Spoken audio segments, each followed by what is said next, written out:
네, 들립니다. 마이크가. 예, 대법원장 공석 사태에 대해서 질의를 드리겠습니다. 지금 우리 이제 사법 역사상 대법원장 공백 사태가 2번 있었던 것 같습니다. 1988년 6월 17일 그때 50 시절 임명된 김용철 대법원장에 대해서 법관들이 법원 독립과 사법 민주화를 위한 요구로 퇴진한 것이 한 번 있었고요. 저도 그때 대학 다니면서 참 우리 선배 법관들이 대단하다 그런 생각을 했던 기억이 아직도 납니다. 두 번째가 이제 공직자 재산 공개 제도가 도입되면서 그 부동산 투기 의혹으로 사퇴하신 김덕주 대법원장 시기, 이렇게 2번의 대법원장 공백 사태가 있었고요. 그다음에 대법원장 후보자에 대해서 이제 국회에서 부결된 경우는 정기승 대법원장 후보자에 대해서 국회에서 이제 부결된 사례가 있었는데, 제 기억으로는 정기승 후보자분께서는 되게 좀 극우라고 해야 되나요? 극보수의 판결로 많은 비판을 받아서 아마 부결되지 않았나 그런 기억이 납니다. 지금 이제 이런 대법원장 공백 사태가 다시 왔는데 이것이 왜 이런 사태가 일어났는가에 대해서 저는 그렇게 생각합니다. 이 부적격자를 지명한 대통령에게 일단은 원인이 있지 않은가 그렇게 생각이 됩니다. 국회에서는 부적격자로 판단된 후보자에 대해서 부결표를 던졌다라고 보여지는데, PPT 한번 보실까요? 이게 이제 2017년도에 지금 국민의힘 주호영 대표께서 이런 그 말씀을 하셨거든요. 찬성을 강요할 권한은 대통령이나 여당에 전혀 없다. 이게 아마 김명수 대법원장 관련된 국회 표결 당시에 이런 말씀을 하셨고요. 그다음에 국회의 동의를 받지 못해 공백 사태가 초래되면 전적으로 전임자 임기 만료에 임박해서 국회 동의를 받지 못하는 후보자를 지명한 문 대통령의 책임이지 국회의 책임이 아니라는 점을 분명히 밝힌다. 이렇게 말씀하셨던 그런 사례도 있습니다.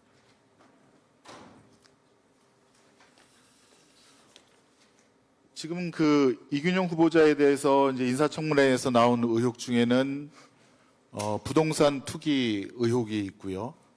근데 심각한 것은 이제 법관 재직 시에 부동산을 매입을 했다는 것이고, 그다음에 비상장 주식 시가 대략 10억 정도라고 보여지는데 그 신고를 누락했다는 점, 또 자녀의 해외 계좌를 신고하지 않았다는 점, 또 아들이 아파찬스, 특혜 채용 이런 등등의 사유로 인해서 부결이 되었다라고 인청 보고서에 보면 이렇게 나와 있는데요. 이제 1993년 김덕주 대법원장께서 사퇴하실 때는 본인이 변호사로서 계실 때 그때 샀던 부동산에 대한 투기 의혹으로도 사퇴를 하셨거든요. 저희 선배 법관들께서는 더욱더 도덕적인 기준이 현재보다도 훨씬 높지 않았나 그런 생각을 하게 됩니다. 아까 저희 이제 의원님께서도 질의하셨지만 이균용 대법원장 후보자에 대한 인사 검증을 대법원에서는 하셨습니까? 그렇지 않습니다. 전혀 안 하셨습니까? 그러면은 지금 이제 한동훈 법무부 장관 그 하에 있는 인사검증단인가요? 인사정보관리단인가요? 거기서 인사검증을 했습니까? 아까도 말씀드렸다시피 이건 대통령의 임명과 국회의 동의가 합쳐서 대법원장님이 이제 임명되시는 거기 때문에 저희 법원 측에서 그 과정에 대한 정보를 갖고 있지는 않습니다. 한동훈 장관도 대법관 인사검증은 안 한다, 본인 뭐 기본적인 업무가 아니다라고 예전에 말한 적이 있기 때문에, 그럼 도대체 이 후보자에 대한 인사검증이라든가 이것은 어디서 어떻게 이루어졌는지 그것은 뭐 저희가 계속 조사하도록 하고요. PPT 한번 봐주실까요?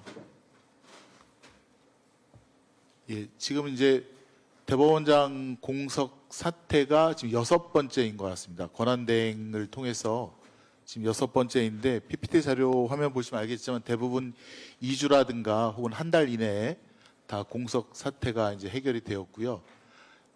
지금 이제 권한대행 체제이신데 혹시 대법관 회의를 하셨습니까? 지금 이제 국민들께서 혹은 보수 언론에서 이제 우려하는 것은 법관 인사를 할 수 있느냐, 인사 발령을 낼 수 있느냐, 직무대행께서 권한대행께서 하여간 대법관들의 의견을 들어서 결정할 것이라고 보입니다만 하여간 조만간에 국정감사에서 들은 의견과 주합해서 그런 절차를 취할 것으로 알고 있습니다.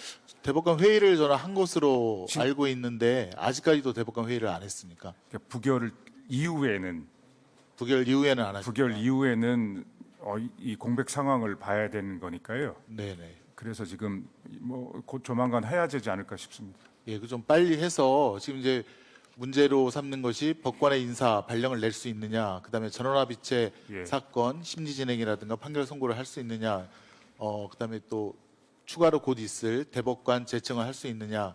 근데 제가 알고 있기로 첫 번째, 두 번째는 가능할 것으로 보이고, 그다음에 세 번째 대법관 제청은 좀 어렵지 않겠느냐, 그런 검토가 보고되고 있다, 이런 제가 내용을 들었는데 그렇지는 않습니까? 예, 저희들 행정처에서는 그 이론적인 근거랄까 다양을 합니다. 그런데 막상 이렇게 이런 상황에 처해서 좀 더 해보니까 따져보고 검토해야 될 것들이 많. 그걸 좀 빨리 신속하게 해서 발표를 해주시면 국민들께서도 안심하고 사법 지연이 없겠다라고 이렇게 믿으실 것 같고요. 여기 윤리감사관님 여기 계시죠? 그 지금 후보자께서 10억 정도 재산 신고 누락했는데 이거 혹시 법관 윤리라든가 이런 거에 문제가 되어서 징계 사유가 되지는 않는지 어떻습니까? 윤리감사관 임무에 재산 등록에 관한 사무도 있더라고요. 예, 포함이 됩니다. 대법원 공직자윤리위원회에서 이제 논의를 해야 되고요.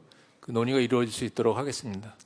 네, 김영배 의원님, 추가로는 안 드리겠습니다. 나중에 보충 질의 때 하십시오. 아니 보충 질의 때 하십시오. 김영배 의원님 질의하십시오.